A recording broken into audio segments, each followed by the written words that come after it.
Assalamu alaikum students. The topic we are starting today is minerals and natural resources of the Muslim world. The objective of reading this chapter is to review the main mineral and natural resources of the Muslim world, to provide more detail about the oil and natural gas resources of these countries and their dominance of the world markets, to understand the significance of oil and its byproducts. Now students, open page number 17. Here we have a chapter, Minerals and Natural Resources of the Muslim World. Let's start reading. Minerals and natural resources of the Muslim world, oil and natural gas. While so much of the Muslim world is not very fertile for agriculture because of the lack of water or poor soil, it is by far the most important region of the world for producing oil and natural gas. These are extremely valuable for exports as the whole world is desperate for petroleum, and also for helping to develop industries in the Muslim world. This area produces a third of the world's output of oil and 15% of the natural gas. More of these energy sources are being discovered all the time, especially gas in Pakistan. Iraq has huge reserves of oil, third in order after Saudi Arabia. Iran is second, but today, for political reasons, Iraq is banned from exporting more than a small amount. If Iraq were allowed to export all that it was able to, the Islamic world would produce more than half the total world supply. Students, oil and natural gas both are very important resources of the Muslim world. लेकिन जैसा कि आपको पता है कि मुस्लिम world बहुत ज़्यादा fertile नहीं है एग्रीकल्चर के लिए, क्योंकि यहाँ पर पानी की कमी रहती है और जो सॉइल है वो बहुत ही पुअर क्वालिटी की है. लेकिन मुस्लिम वर्ल्ड जो है वो बहुत ही इम्पॉर्टेंट रीजन है मुस्लिम वर्ल्ड का for producing oil and natural gas. और ये जो दोनों चीज़ें हैं, दोनों रिसोर्सेज हैं, ये बहुत वैल्यूएबल रिसोर्सेज है एक्सपोर्ट के लिए, as the whole world is desperate for petroleum and also helping develop industries in the Muslim world. अब ये जो मुस्लिम वर्ल्ड है, ये मुस्लिम वर्ल्ड की इंडस्ट्रीज़ को डेवलप करने के लिए बहुत ज़्यादा हेल्प कर रहा है, because this region is full of minerals and natural resources. This area produce a third of the world's output of oil and 15% of the natural gas. यानी जो दुनिया में थर्ड लार्जेस्ट प्रोड्यूसर है ऑयल का, वो मुस्लिम वर्ल्ड है, और 15% natural gas इसी रीजन से प्रोड्यूस की जाती है और हासिल की जाती है. More of these energy sources are being discovered all the time, especially gas in Pakistan. ये जो एनर्जी सोर्सेस हैं वो इसी रीजन से डिस्कवर किए जाते हैं, स्पेशली गैस इन पाकिस्तान, और पाकिस्तान से जो है ख़ास तौर पर नेचुरल गैस डिस्कवर की जाती है. अगर हम इराक़ की बात करें तो इराक़ के पास भी ह्यूज ऑयल रिजर्व्स मौजूद हैं, और ये सऊदी अरबिया के बाद third largest oil producing country है. ईरान सेकंड नंबर पर है, लेकिन आजकल कुछ पॉलिटिकल रीजंस की वजह से इराक़ को बैन कर दिया गया है ऑयल एक्सपोर्ट करने से. यानी इराक़ जो है बस लिटिल अमाउंट में ही ऑयल एक्सपोर्ट कर सकता है, उसको अलाउड नहीं है कि वो ह्यूज अमाउंट में ऑयल को एक्सपोर्ट करे. अगर इराक़ को भी परमिशन मिल जाए कि वो ऑयल को एक्सपोर्ट करे, तो मुस्लिम वर्ल्ड दुनिया के आधे हिस्से में मुस्लिम वर्ल्ड से ऑयल सप्लाई होगा. Other states such as Bahrain, Qatar and Abu Dhabi in the UAE also produce large amount of oil. Bahrain, Qatar, Abu Dhabi जो कि यूएई की स्टेट्स हैं, यहाँ पर भी लार्ज अमाउंट में ऑयल प्रोड्यूस होता है. Abu Dhabi has 9% of the world's oil reserves and 5% of natural gas reserves. Abu Dhabi के पास 9% रिजर्व्स मौजूद हैं दुनिया के और 5% नेचुरल गैस के रिजर्व्स मौजूद हैं. In 2007, Pakistan produced about 22.6 million barrels of crude oil. 2007 में पाकिस्तान ने 22.6 million barrels of crude oil produce किया था. This may seems a large amount, but remember that Saudi Arabia pumps out this amount every 2 days. Pakistan का ये amount वैसे तो बहुत बड़ा है, लेकिन अगर हम सऊदी अरबिया से कंपेयर करें तो सऊदी अरबिया सिर्फ 2 दिन में इतना अमाउंट में जो है वो ऑयल प्रोड्यूस करता है. Pakistan does however have some very valuable natural gas field. Pakistan के पास भी वैल्यूएबल नेचुरल गैस फील्ड्स मौजूद हैं. The pie chart shows the world's top 15 producers of oil. The Islamic countries producing oil and gas are as follows. Left hand side पर जो countries हैं वो oil producing countries हैं. आप देख सकते हैं कि सबसे टॉप पर जो ऑयल प्रोड्यूसिंग कंट्रीज़ हैं उनमें सऊदी अरबिया नंबर 1 पर है.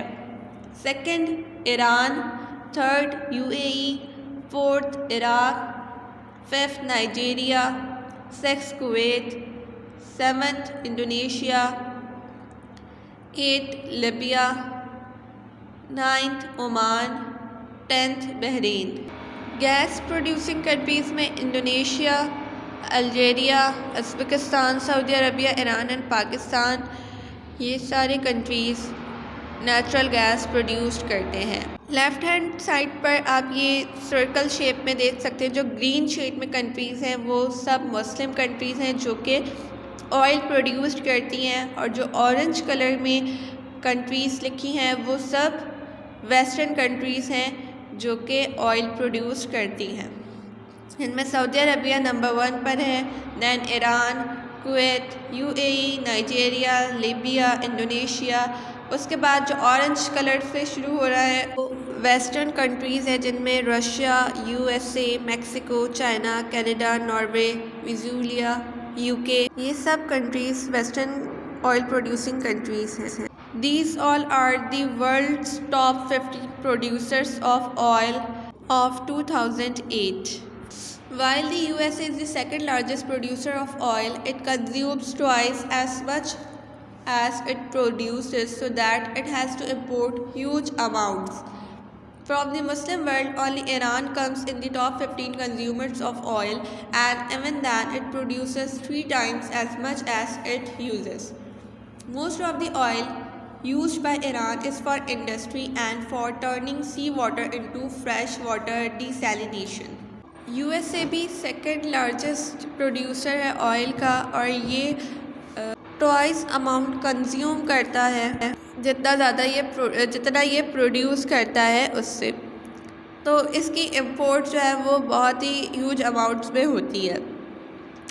अगर ईरान की बात करें तो ईरान भी टॉप 15 कंज्यूमर्स में आता है ऑयल के, और ये उससे दोगुना जितना ये प्रोड्यूस करता है उससे 3 टाइम्स ज़्यादा यूज़ करता है. Most of the oil use by Iran is for industry. Iran जो सबसे ज़्यादा ऑयल इस्तेमाल करता है वो अपने इंडस्ट्री के लिए करता है, and for turning sea water into fresh water, और सी वाटर को फ्रेश वाटर में टर्न करने के लिए इस्तेमाल करता है, जिसको डिसैलिनेशन भी कहा जाता है. Quite apart from its most important use as fuel, oil is a raw material for many other products.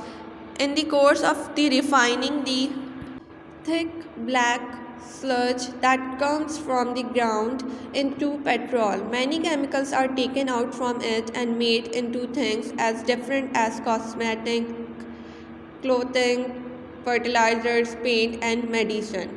इसके अलावा भी ऑयल बहुत सारी दूसरी प्रोडक्ट्स में भी यूज़ होता है। फॉर एग्ज़ाम्पल जब ऑयल को रिफ़ाइन किया जा रहा होता है और इसके अंदर से स्लज निकलती है और जब ऑयल को पेट्रोल की फॉर्म में लाया जा रहा होता है उसके अंदर बहुत सारे केमिकल्स मौजूद होते हैं जिससे डिफरेंट थिंग्स बनाई जाती हैं। For example cosmetics, clothing, fertilisers, paints and medicines, ये सब चीज़ें ऑयल के केमिकल से बनाई जाती हैं। इस तरह से आप देख सकते हैं ऑयल किन चीज़ों के लिए इस्तेमाल होता है और कौन सी ऐसी चीज़ें हैं जो ऑयल को रिफ़ाइन करते वक्त जो केमिकल निकलता है वो उससे बनाई जाती हैं। आप इस पिक्चर में वो सारी चीज़ें देख सकते हैं। Coal. The only important producer of coal in the Muslim world is Kazakhstan, whose mines have the 10th highest of the total world output. High quality coal deposits have also been discovered in the third area of Pakistan. Coal, however, is declining in importance as a fuel, and the Muslim world more than makes up for its lack of coal by its massive output of oil and gas. Muslim world सबसे ज़्यादा important है कोल को produce करने में, specially Kazakhstan जहाँ पर coal production होती है। कज़ाकिस्तान में कोल की माइंस भी हैं और जो कि total 10th highest total world output देती हैं। इसके अलावा जो हाई क्वालिटी कोल है वो भी पाकिस्तान के एरिया थर में डिस्कवर्ड हुई है। कोल अब अपनी इम्पोर्टेंस इस वजह से खो रहा है क्योंकि मुस्लिम वर्ल्ड ज़्यादा फ्यूल और गैस को प्रोड्यूस कर रहा है, जिसकी वजह से कोल की अहमियत जो है वो कम होती जा रही है। Minerals and other products of the Muslim world, oil and natural gas are without doubt by far the most important products of the Muslim world.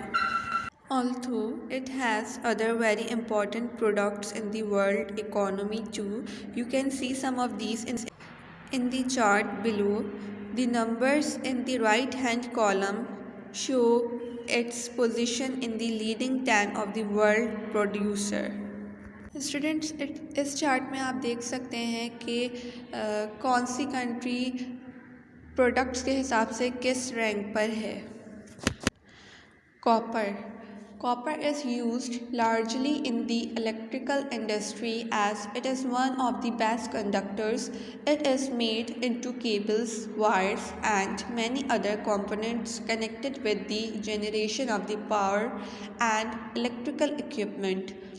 It is also very useful for making cooking pots as it heats up very quickly. Many countries use a mixture of copper and other metal for their coins.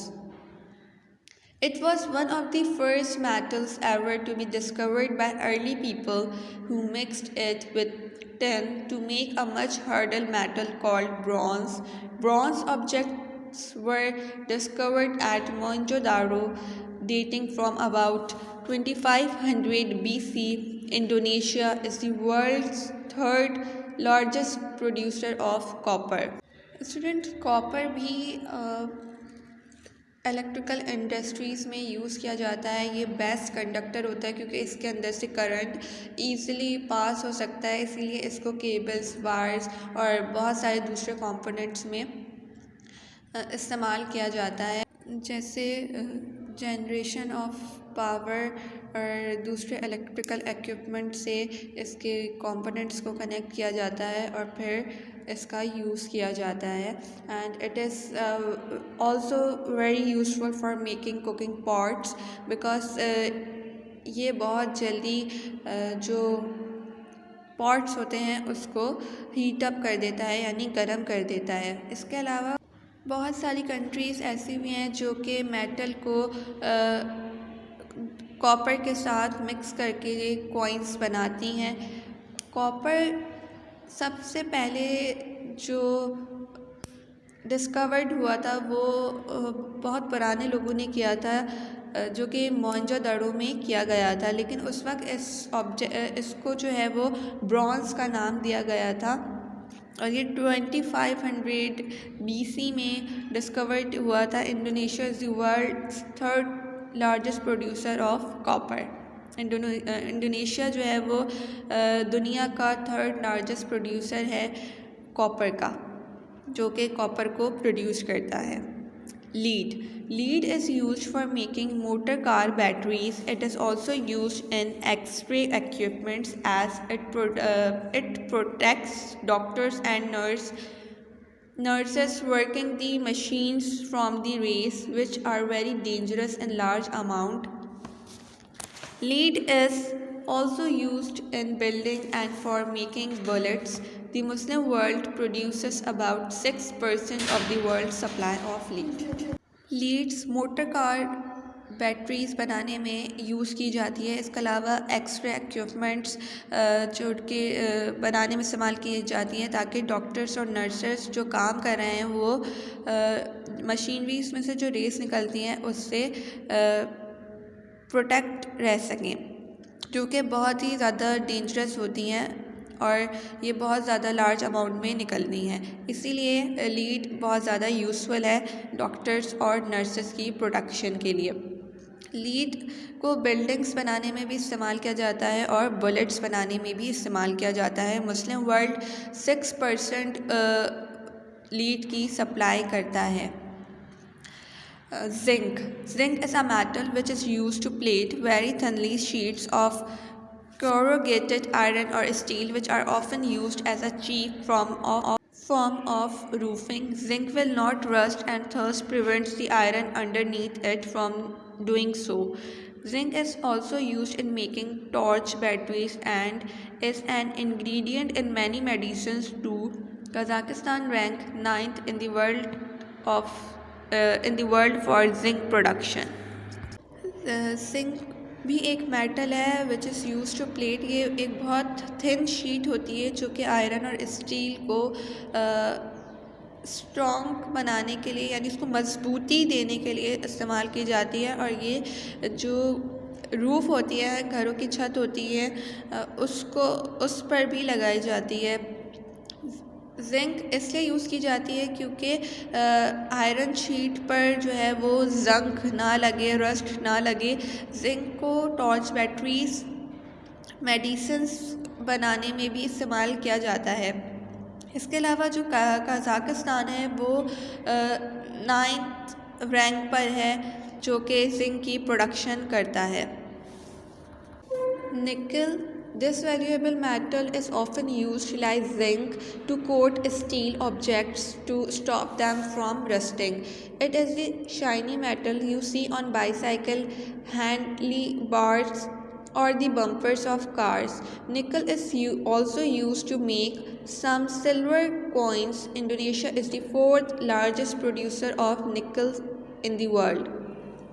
निकल भी एक बहुत ज़्यादा valuable metal है, zinc की तरह ही। जिस तरह से जिंक एक बहुत वैल्यूएबल मेटल है, इसी तरह निकल भी बहुत ज़्यादा वैल्यूएबल मेटल है, जो कि स्टील ऑब्जेक्ट्स को, जो स्टील के ऑब्जेक्ट्स होते हैं उनको रस्ट लगने से बचाता है। ये एक शाइनी मेटल होता है जो कि आप बाईसाइकिल्स पर देख सकते हैं, हैंडल बार्स पर देख सकते हैं और कार्स के बम्पर पर यूज़ किया जा सकता है। ये निकल सिल्वर कॉइन्स बनाने में भी इस्तेमाल किया जाता है और इंडोनेशिया 4th लार्जेस्ट प्रोड्यूसर है निकल की प्रोडक्शन में पूरी दुनिया का। Gold. We usually think of jewelry when we think of gold, but today it has a much more important place in industry. It is the best conductor of all metals in the world and will never rust.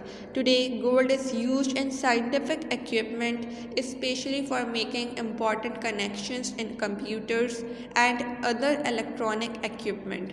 Gold is widely used in electronic equipment and satellites because it will not tarnish. Gold is sometimes used artificial teeth. Indonesia 7th and Uzbekistan 9th rank among the top 10 producer of the world's gold. Gold ज़्यादातर jewellery बनाने में इस्तेमाल किया जाता है, लेकिन आजकल जो है वो गोल्ड की बहुत ज़्यादा इम्पॉर्टेंट प्लेस है स्पेशली इंडस्ट्रीज़ में, क्योंकि ये जो मेटल है वो बेस्ट कंडक्टर है और ये कभी भी इस पर जंग नहीं लगता, यानी इस पर कभी रस्ट नहीं लगता। आज गोल्ड साइंटिफिक इक्विपमेंट बनाने में भी इस्तेमाल किया जाता है, इंपॉर्टेंट कनेक्शंस, कंप्यूटर और दूसरे इलेक्ट्रॉनिक इक्विपमेंट्स के लिए भी इस्तेमाल किया जाता है। Gold is widely used in electronic equipment and satellites के इलेक्ट्रॉनिक इक्विपमेंट भी गोल्ड को इस्तेमाल किया जाता है, क्योंकि it will not tarnish means कि कभी भी ख़राब नहीं होता। इंडोनेशिया 7th लार्जेस्ट प्रोड्यूसर है गोल्ड को प्रोड्यूस करने में। On the other hand Uzbekistan is the 9th largest producer of world's gold producer. Last one is silver. Silver is also resistant to tarnishing as well as for jewelry, cutlery and silverware dishes, cups, trays, etc. Silver is used in computers because it conducts electricity well. Once it was the main chemical in photographic film, but today most cameras record the images on digital strips. Silver is used in the manufacture of many chemicals. It was used for coins in the past, but today it is considered too soft for this. Kazakhstan rank 9th among the world largest producer of silver. Silver भी एक metal है जो कि कभी मैला नहीं होता, specially जो ज्वेलरी और कटलरी या सिल्वरवेयर डिशेस कप ट्रेस होते हैं इनमें इस्तेमाल किया जाता है, जो कि कभी भी मैला नहीं होता या गंदा नहीं होता, ना ही इस पर कभी कोई दाग या धब्बे इस तरह की कोई चीज़ आती है। सिल्वर कंप्यूटर्स में भी इस्तेमाल किया जाता है क्योंकि ये बेस्ट इलेक्ट्रिसिटी कंडक्टर है। इसके अलावा फ़ोटोग्राफिक फ़िल्म में भी इस केमिकल को यूज़ किया जाता था, लेकिन अब डिजिटल स्ट्रिप्स को इमेजेस बनाने में और रिकॉर्डिंग में इस्तेमाल किया जाता है। Silver is use in the manufacture of many chemicals. Silver को बहुत सारे केमिकल्स बनाने में भी इस्तेमाल किया जाता है, जैसे कि इसको पास्ट हिस्ट्री में अगर देखा जाए तो इसको कॉइन्स बनाने में इस्तेमाल किया जाता था, but today it is considered too soft for this. लेकिन आज जो है इसको बहुत ज़्यादा सॉफ्ट कंसिडर किया जाता है। कज़ाकिस्तान वर्ल्ड के 9th रैंक पर आता है जो कि सिल्वर प्रोड्यूस्ड करता है।